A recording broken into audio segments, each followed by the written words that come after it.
Today we're making Soparnik, and it's a traditionally vegan Croatian dish. I'm really excited to show you guys this recipe because I recently went to Croatia on a group tour that I hosted, and one of the activities was a cooking class where they shared vegan versions of traditional Croatian dishes, and this one just happens to already be vegan. This dish, Soparnik, comes from the Polica region of Croatia, and if you're new to this channel, I'm all about vegan food and travel, and this is episode 1 of a series that I'm going to be recreating dishes from cities that I've been to or countries or just from cooking classes. So let's get started.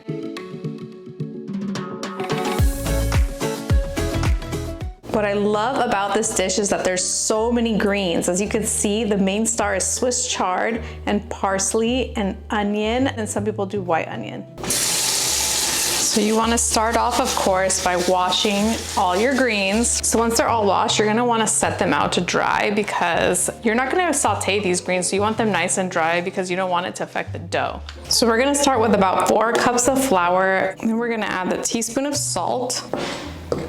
We're going to do a teaspoon of apple cider vinegar and then 2 tablespoons of olive oil. It didn't say to mix the wet together and then in the dry, so we're just going to figure this out.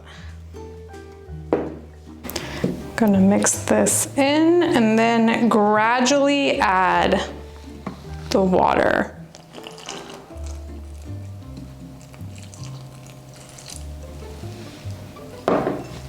Once I add the rest of the water, I'm just gonna mix this with my hands. I just find it easier to mix with hands. It's gonna have to be a very soft dough to the touch, similar to like empanada dough. And I might need to add a little bit more water, it looks like.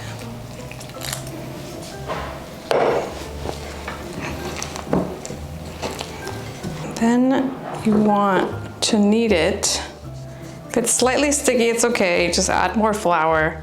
We're gonna knead it to create a nice, soft dough for about 5 minutes. I might have added a little bit too much water. That's okay, it's okay. Dough is complicated. I'm showing you this process to show you that I'm not perfect either, and that's okay. When you're trying a recipe for the first time, especially if it's a cuisine that you're not familiar with or it's new to you, it's okay to experiment.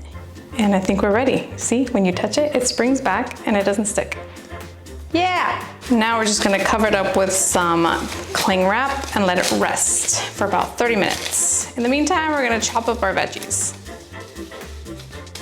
So you wanna just take off the leafy parts of the Swiss chard. You can use that for like soups or stock or whatever you want to do. You just want the leaves. So now you just want to thinly slice the Swiss chard. I'm sorry for everyone who has proper knife skills, who I'm probably giving anxiety to. Into thin slices. We're gonna do the same thing with the parsley. Again, I just love how iron rich this dish is. Okay, last but not least, we're gonna do some spring onions. Just the green part, not the white part. Okay, and then you're just gonna transfer this to a large bowl. And we're just gonna massage it with olive oil and salt. So that's how it's going to kind of just like reduce in size. Okay, so traditionally from what I've seen, this is a round dish, but you can make it on a square pan or whatever, but I did see this trick online where you can get a round pan, flip it upside down, put some parchment paper, and put it on top of this, because you can also do it on a pizza stone. Traditionally, it's on a pizza stone and it's covered in ashes over the fire. We don't got none of that. This is a home kitchen. So I have a paella pan that I flipped upside down, put some parchment paper, and we're gonna make this work. So it's time to cut our dough in half and we're gonna roll it out. So we're just gonna cut this. And people use knives, but I'm using my hands. If you can't tell, you guys, I'm kind of a scrappy cook sometimes. All right, so we're just gonna make this round. It does have to be fairly thin from what I remember.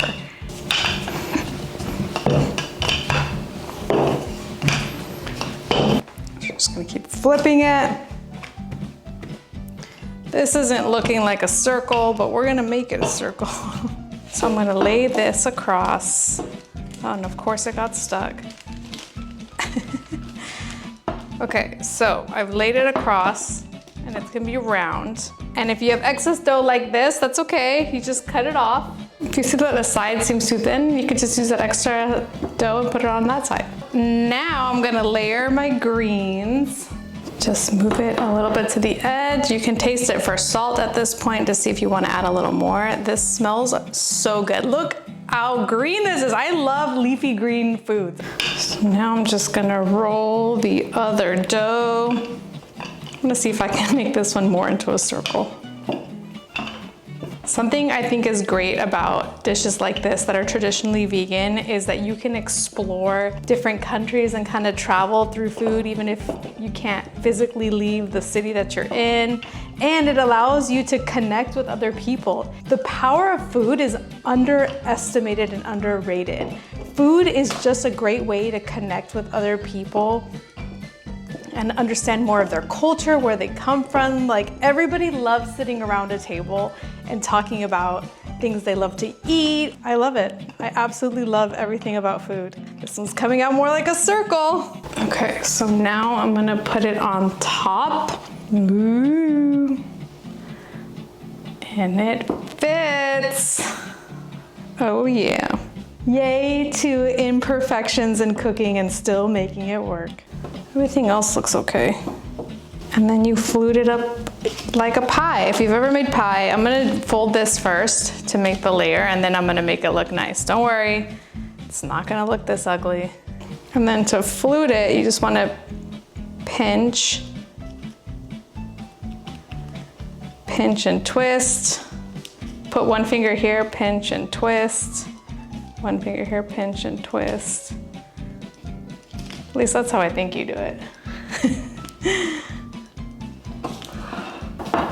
Pinch and twist, pinch and twist. And then you want to poke some little holes so that way the air goes through. I'm just using a little sharp knife. And now we're gonna put it in the oven for about 20 minutes at 400 Fahrenheit. Let's see how it turns out.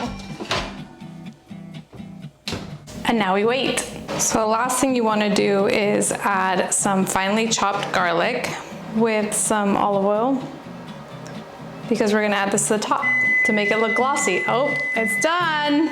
Okay, I left it in for another 5 minutes. Let's see what it looks like. Oh, it looks beautiful. I'm gonna slide it on to this wooden cutting board. Now for the olive oil, don't worry if you don't have a brush. I've seen people do it with their hands. Let's be real, back in the day, you know they weren't using brushes. They were using their bare hands. Rustic. Ooh, it's hot, just be careful. Get it all on the edges. Mine puffed up quite a bit. I don't know if it's because I poked enough holes, or maybe it just needs to deflate a little bit. I want that glossiness. I cannot wait to eat this. I am starving. Then it's traditionally cut into diamonds. To get the diamond shape, you just cut at a diagonal. And there you have it. Let's get the diamond out. Ooh, that, my friends, is Soparnik. Oh, yummy. All right, but after all my hard labor, here goes. I'm so hungry. I'm an empanada girl, and I love eating spinach empanadas. So the fact that they use a lot of Swiss chard in Croatia, this is basically a flat empanada. So it's the equivalent of eating like 10. So I can't wait to go to town on this. I love the Swiss chard flavor and the parsley and the green onion and the garlic. Oh my gosh, this is so good. I hope you guys really enjoyed this recipe and try it at home. And if you're interested in group vegan tours, make sure to check out my landing page that has all the trips for this year and the following year. Let me know what recipe you want to see next from a different country that I've been to. You can check out the rest of my content to all the cities and countries that I've been to. I'm thinking my next recipe is going to be from Vietnam, so stay tuned for that.